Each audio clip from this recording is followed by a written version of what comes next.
ഞാൻ ഉണ്ണി ബാലകൃഷ്ണനോട് വിയോജിക്കുകയാണ്. 2022 സംസ്ഥാന സമ്മേളനത്തിൽ ഈ പറഞ്ഞതുപോലെ അന്ന് വാർത്തയായതാണ്. അന്ന് ഒരു കരട് വായിക്കുന്നു. അന്ന് CPM-ന്റെ പ്രഖ്യാപിത നയത്തിൽ നിന്ന് പിന്നാക്കം പോയി എന്ന രൂപത്തിൽ അന്ന് ചർച്ചയും വന്നതാണ്. പക്ഷേ 2023 ജനുവരി 7-ന് CPM പോളിറ്റ് ബ്യൂറോ പാസാക്കിയ പ്രമേയമുണ്ട്. അത് എപ്പോഴാണ് വന്നത്? ഈ ദേശീയ വിദ്യാഭ്യാസ നയത്തിന്റെ ഭാഗമായി വിദേശ സർവകലാശാലകളുടെ ക്യാമ്പസുകൾ ഇന്ത്യയിൽ ആരംഭിക്കുമെന്ന് കേന്ദ്ര സർക്കാർ പ്രഖ്യാപിച്ചു. അതിന് തുടർച്ചയായി UGC മാർഗനിർദ്ദേശം പുറത്തിറക്കി. അതിന് തൊട്ടു പിന്നാലെയാണ് ഈ യോഗം പോളിറ്റ് ബ്യൂറോ ഒരു പ്രമേയം പാസാക്കുന്നത്. അതിൽ കൃത്യമായും പറയുന്നു, സ്വകാര്യ സർവകലാശാലകൾ സജീവമാകുന്നതോടെ വിദ്യാഭ്യാസ മേഖലയിൽ സവർണ സ്ഥാപനങ്ങൾ സൃഷ്ടിക്കപ്പെടും.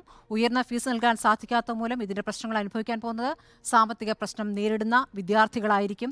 അധ്യാപകർക്കും വിദ്യാർത്ഥികളും 90 ദിവസം നീണ്ടു നിൽക്കുന്ന അപ്രൂവൽ പ്രോസസ് നിർബന്ധമാക്കുന്നതോടെ സാമൂഹിക പിന്നാക്കാവസ്ഥ നേരിടുന്ന പലരും പുറന്തള്ളപ്പെടാൻ സാധ്യതയുണ്ട് എന്ന കാര്യം ഈ പ്രമേയത്തിൽ പറയുന്നു. 2023 ഡേറ്റ് എന്താണ്?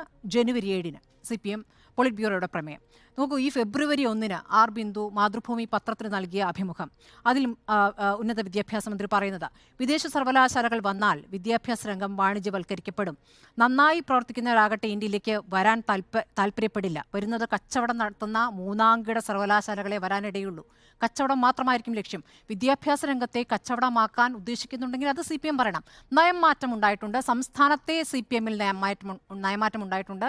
അപ്പോൾ ഞങ്ങൾ നയം മാറിയിരിക്കുകയാണ് എന്നാണ് MV ഗോവിന്ദൻ വിശദീകരിക്കേണ്ടത്. ഇന്ന് MV ഗോവിന്ദൻ പറഞ്ഞത് ഒരു നയം മാറ്റവും ഇല്ല, നിങ്ങൾക്കാണ് അബദ്ധം പറ്റിയതെന്നാണ്. അങ്ങനെയാണെങ്കിൽ നമ്മൾ ചരിത്രത്തെ മുഴുവൻ തുടച്ചു നീക്കേണ്ടി വരും. ഇവിടുത്തെ സ്വകാര്യ മേഖലയും അല്ലെ വിദ്യാഭ്യാസം സ്വകാര്യവൽക്കരിക്കുന്നതിനെതിരെ നടന്നിട്ടുള്ള സമരങ്ങളെ റദ്ദാക്കിക്കൊണ്ടുള്ള പ്രതികരണമാണ് അദ്ദേഹം നടത്തിയിരിക്കുന്നത്. ഇവിടെ SFI നടത്തിയ സമരങ്ങളെ റദ്ദാക്കിയാണ് MV ഗോവിന്ദൻ നടത്തിയിരിക്കുന്നത്. CPM മുമ്പും സ്വകാര്യ മൂലധനത്തെ എതിർത്തിട്ടില്ല. എതിർത്തത് ആഗോളീകരണത്തെയാണ്. ഞങ്ങൾ ഇതിനെയൊന്നും എതിരായല്ല സമരം നടത്തിയത്. EMS-ന്റെ കാലം മുതൽക്ക് സ്വകാര്യ മേഖലയുണ്ട്. ഇതാണെന്ന് MV ഗോവിന്ദൻ പറഞ്ഞത്. ശരിയാണ്, സ്വകാര്യ മേഖലയെ മൂലധനത്തെയൊക്കെ അംഗീകരിക്കുന്ന നിലപാടുകൾ കാലാകാലങ്ങളിൽ എടുത്തിട്ടുണ്ട്. പക്ഷേ വിദ്യാഭ്യാസ മേഖലയുമായി ബന്ധപ്പെട്ട കൃത്യമായ നിലപാടുണ്ടായിരുന്നു. അത് പാടില്ല, വിദ്യാഭ്യാസം കച്ചവടമല്ല എന്ന കൃത്യ നിലപാടെടുത്തതാണ്. 10 വർഷത്തെ സമരചരിത്രം നോക്കൂ. SFI എന്തൊക്കെ സമരങ്ങൾ, സ്വാശ്രയ സമരങ്ങൾ, ഏതൊക്കെ രീതിയിലുള്ള സമരങ്ങൾ. MV നികേഷ് കുമാറിന് ഓർമ്മയുണ്ടാവില്ല, കൂത്തുപറമ്പ് സമരം, വെടിവെപ്പ്, അതിൽ പുഷ്പൻ ജീവിക്കുന്ന രക്തസാക്ഷി. പുഷ്പനെ ഇപ്പോഴും എടുത്തുകൊണ്ടുപോയി പല പരിപാടികളിലും ജീവിക്കുന്ന രക്തസാക്ഷിയായി കൊണ്ടുപോവുകയാണ്. പുഷ്പനെ ഒരു കാഴ്ചവസ്തുവൊക്കെയാണോ ചെയ്യുന്നത്? പുഷ്പനെ പരിഹസിക്കുകയാണോ ചെയ്യുന്നത്? പുഷ്പൻ ജീവിക്കുന്ന രക്തസാക്ഷിയാകുമ്പോൾ പുഷ്പനോട് കാണിക്കേണ്ട ഒരു നീതിയില്ലേ? ഇവിടുത്തെ ജീവിക്കുന്ന രക്തസാക്ഷി എന്ന് ആവർത്തിച്ച് പറയുകയല്ലേ. ആ സമരം എന്തിനായിരുന്നു എന്നുള്ള കാര്യം മറന്നു. അപ്പോൾ ഇതൊക്കെ ഇല്ലായിരുന്നു എന്നാണ് പറയുന്നത്. 10 വർഷം എന്തൊക്കെ സമരങ്ങളാണ് നമ്മൾ കണ്ടിട്ടുള്ളത്. ഇവിടെ ഉമ്മൻചാണ്ടിയുടെ കാലത്തുണ്ട്, AK ആന്റണിയുടെ കാലത്തുണ്ട്. ആ സമയത്ത് 90-കളിൽ K കരുണാകരൻ മുഖ്യമന്ത്രിയായിരുന്ന കാലത്ത് 2001-ൽ AK ആന്റണി പ്രൊഫഷണൽ കോഴ്സുകൾ സ്വാശ്രയ മേഖലയിൽ അവതരിപ്പിച്ചപ്പോൾ, ഉമ്മൻചാണ്ടി ഭരിക്കുമ്പോൾ സർക്കാർ എയ്ഡഡ് കോളേജുകൾക്ക് സ്വയംഭരണാവകാശം നൽകാൻ തീരുമാനിച്ചപ്പോൾ, ഇതൊക്കെ സമരങ്ങളല്ലേ? ഈ സമരങ്ങളൊക്കെ റദ്ദാക്കിയാണോ? അതിനല്ല ഞങ്ങൾ സമരം ചെയ്യുന്നതാണ് പറയുന്നത്. ഇവിടുത്തെ SFIയെ പരിഹസിക്കുകയാണ്. SFI ഇപ്പോഴും പറയുന്നുണ്ടല്ലോ ഇത് സമ്മതിക്കുകയില്ല എന്ന്. ഇന്നിപ്പോൾ ആർ ബിന്ദു താല്പര്യമില്ലാതെ തന്നെയാണ് പ്രതികരിച്ചിട്ടുള്ളത്. ഇത് നയമല്ല എന്ന് തന്നെയാണ്. കാരണം ഇത് ബജറ്റിൽ അവതരിപ്പിച്ചിട്ടേ ഉള്ളൂ. അത് തീരുമാനമായിട്ടില്ല, ഇനിയും ചർച്ചയുണ്ടാകുമെന്ന് മന്ത്രി വിശദമായി പറയുന്നുണ്ട്. EP ജയരാജനും വ്യത്യസ്തമായ നിലപാട് പറയുന്നുണ്ട്.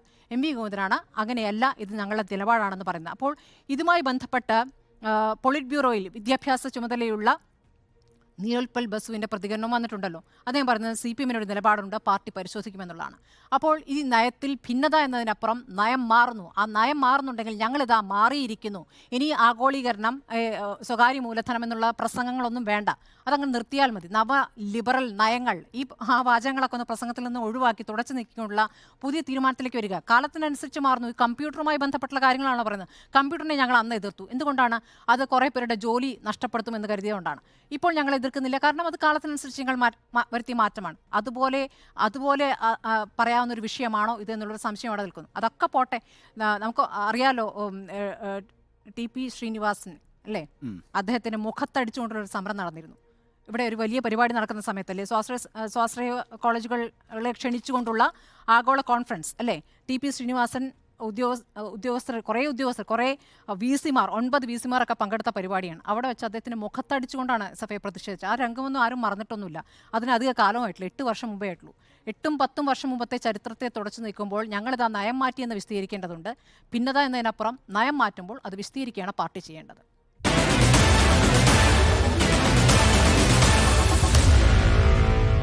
Meet the editors.